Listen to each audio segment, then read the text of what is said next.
भगवन्तं सुविचारयुक्तं नमामि जोगं शिरसा गुरुंतं मस्तकहि पायावरी या वारकरी संतांच्या श्री संताची माथा चरणावरी साष्टांग हे करी दंडवत।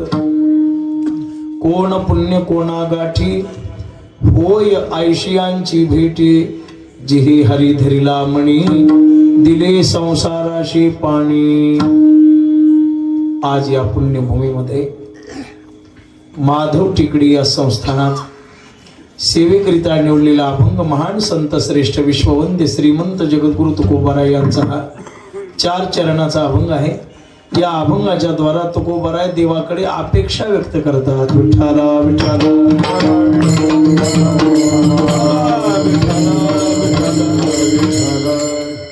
सेवेला प्रारंभ करण्यापूर्वी थोडासा परिहार आपल्या सगळ्यांना माहिती आहे।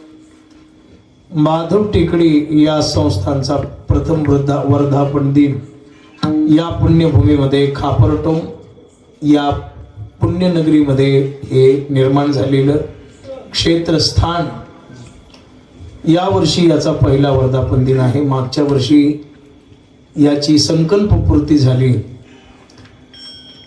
या संस्थानाचे निर्माते हरिभक्तीपरायण आमचे परमस्नेही मुंजाजी महाराज चाटे यांच्या संकल्पातून बाहेर पडलेले हे दिव्य असं स्थान। आल्यानंतर गाडी येतानाच मला आनंद वाटला। याला म्हणायचं जंगल में मंगल।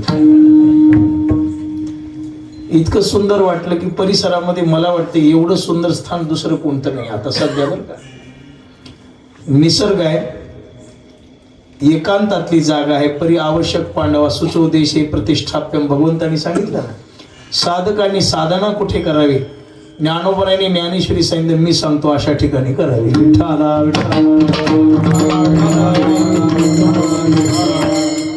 अत्यंत सुंदर स्थान, बांधकामाची पद्धत चांगली। जुन्या काळामध्ये गुरुकुल पद्धती होती, तसं हे एकांतामध्ये गुरुकुल असणारे सुंदर स्थान आमच्या मुंजाजी महाराजांनी अत्यंत आवडीनं श्रद्धेनं जगत कल्याणासाठी पुढे येणाऱ्या पिढ्यांना संस्कारक्षम बनवण्यासाठी अत्यंत कमी वयामध्ये ही भावना त्यांच्या हृदयामध्ये निर्माण झालेली। आता हे मी सांगितलं, या वयामध्ये मनुष्याची बुद्धी काहीतरी जमा करण्याच्या प्रवृत्तीच्या पाठीमागे लागते। बरं का, लक्षात ठेवा। संग्रह करण्यासाठी हे वय प्रयत्न करतात आणि या वयामध्ये दुसऱ्याचं कल्याण व्हावं, दुसऱ्याचं चांगलं व्हावं अशी सद्बुद्धी आपल्या अंतःकरणामध्ये निर्माण झाली की ती देवाची विभूती आहे। विठ्ठला विठ्ठला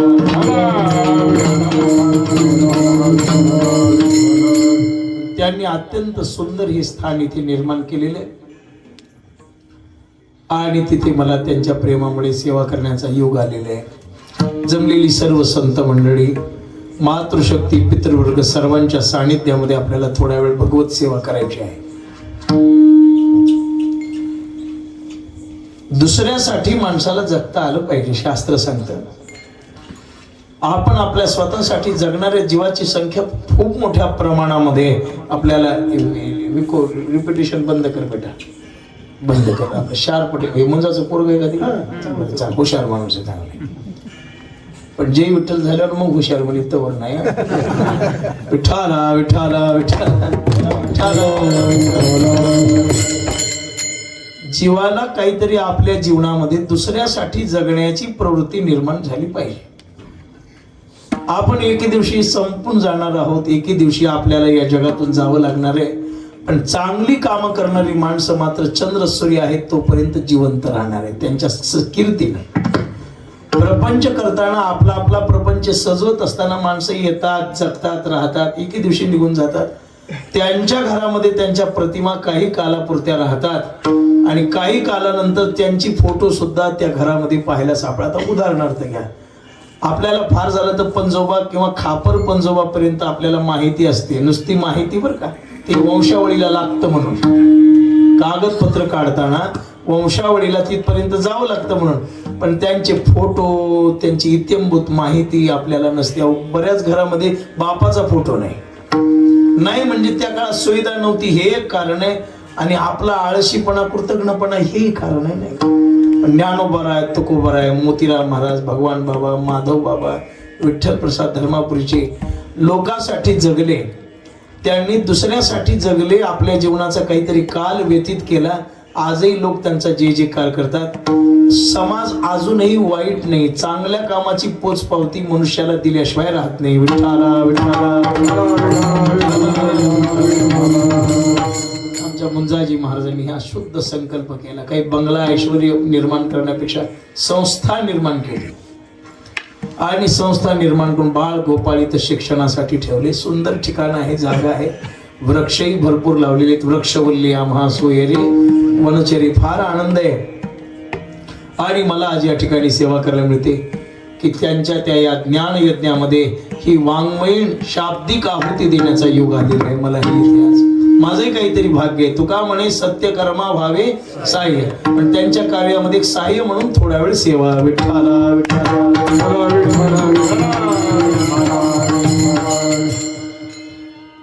महाराजांचा अभंग निवडलेला आहे. जगद्गुरु संत श्रेष्ठ तुकाराम महाराज या अभंगाच्या द्वारा संतांच्या भेटीची अपेक्षा करतात. मनुष्य जीवनामध्ये जीवन जगत असताना साधूचा विचार जर केला तर साधूला दुसरी कुठल्याही प्रकारची अपेक्षा नाही. देवाची इच्छा वेगळी, जीवाची इच्छा वेगळी आणि साधूची इच्छा वेगळी. जीवाची इच्छा एवढीच आहे, ल्यावे खावे बरे असावे सदैव. जरा या मृदंगाचे आवाज कमी कर, कानाखाली ठ्याका दिल्याने महाराज म्हटले ल्यावे खावे बरे असावे सदैव, हेची करी हाव संसारी. हा बरे चांगले. ही हाव आपल्या जीवनामध्ये संसारामध्ये सांसारिक माणसं करत असतात. कशासाठी? जगण्यासाठी, चांगलं राहण्यासाठी, खाण्यापिण्यासाठी आणि नाशिवंत संसार सजवण्यासाठी त्यांचा प्रयत्न असतो. पण लक्षात ठेवा, नाशिवंत आठी प्रिया पुत्र धन कस्य सुतम कस्य दार कस्य धना निशमोहम. अरे खरं नाही, लटिका व्यवहार सर्व हा संसार. लटिका व्यवहार सर्व हा संसार.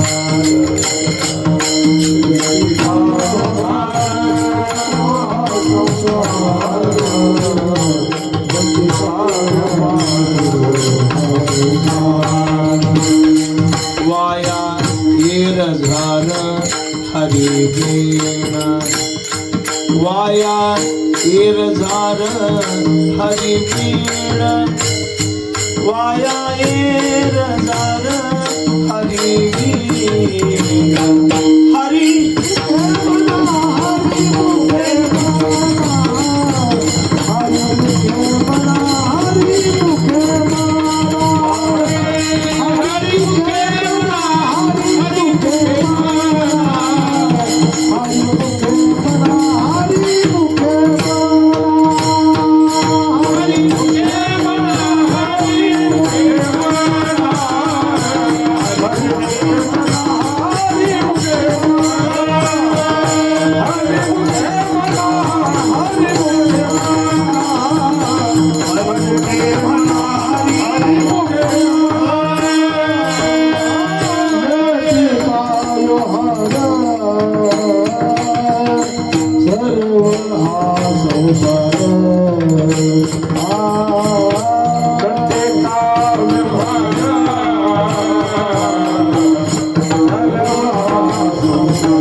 सगळं खोट आहे. लटिका व्यवहार सर्व हा संसार. महाराज म्हणले, आचार्य सांगतात ना, आसार खलु संसारो संसार आसार आहे य संसारे खलु दुस्तारे कृपया पारे पाहि मुरारे भज गोविंदम भज गोविंदम भज गोविंदम मूढमते. हा संसार खोटा आहे. संसार खोटा आहे. संसाराच्या संबंधाने निर्माण झालेला मानही खोटा आहे, पदही खोट आहे, प्रतिष्ठाही खोटी आहे, सगळं खोट आहे. पद खरं नाही, प्रतिष्ठा खरी नाही. संसाराच्या संबंधाने एखाद्या पदावर गेला त्याचं पद काही टिकाऊ आहे का? काही कालांतरानं 4-5 वर्ष ऐश्वर्य भोगलेल्या माणसाला सुद्धा 5 वर्षाला का होईना आपण दारोदारी अनाधिकारी लोकांच्या पाया पडत फिरावं लागतं. त्यांचं पद खरं नाही. फुल पेलेलं असते एखादं, त्याला म्हणते बघ बरं का दादा माझ्याकडे. म्हणजे ते पद खरं नाही, टिकाऊ काहीच नाही महाराज. पण तरी लोक प्रयत्न करतात. मग लोकांचा अज्ञान आहे. विठ्ठला विठ्ठला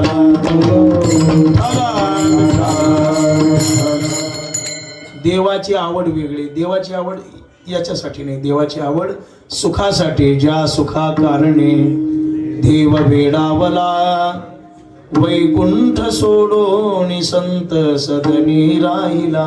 महाराज देवाला नावडी नाहम वसामी वैकुंठे योगिनाम हृदय ऋणू. पण महाराज म्हणतात मला तिथं तत्र तिष्ठामि नारद. मद भक्त गायंत नारदा. माझे भक्त भगवत भजन करतात, माझे भक्त गाती जेथे नारदा मी उभा तेथे. सांडूनी सकळ वैभवा ते दास होय ते तिचा. पण महाराज आवडे देवाशी तो ऐका प्रकार. नामाचा उच्चार रात्रंदिन ही देवाची आवड आहे. पण साधूची आवड ही नाही. साधूची आवडच एवढे श्रद्धेनं भजन करायला मिळावं आणि जीवनामध्ये जीवन मुक्त महापुरुषाचं सानिध्य लाभावं. आमची दुसरी काही नाही. गुण गायीन आवडी आणि संत संगती सदा. या 2 गोष्टी सोडल्या तर महापुरुषाला जगात काही आवडत नाही. विठ्ठला. कारण साधूचं सानिध्य मनुष्याचं जे कल्याण करू शकतं ते जगामध्ये काही ज्ञान सुद्धा मनुष्याच्या कल्याणाला पूरक ठरत नाही.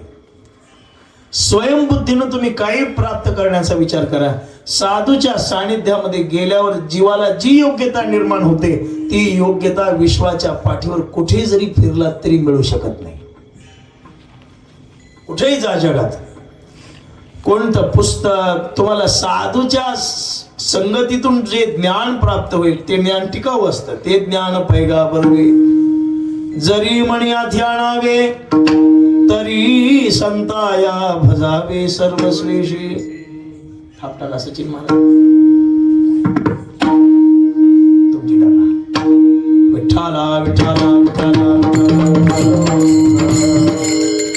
ते ज्ञान पैगाबरवे तद्विधी प्रणिपातेन परिप्रश्नेन सेवया. ज्ञानोबराय म्हणतात ते ज्ञान चांगले आहे साधूच्या संगतीतून जे प्राप्त होतं ते. साधूच्या संगतीमध्ये गेल्यावर महाराज म्हणतात अनुतापाशी दुनीव चढे. अनुतापाशी दुनीव चढे.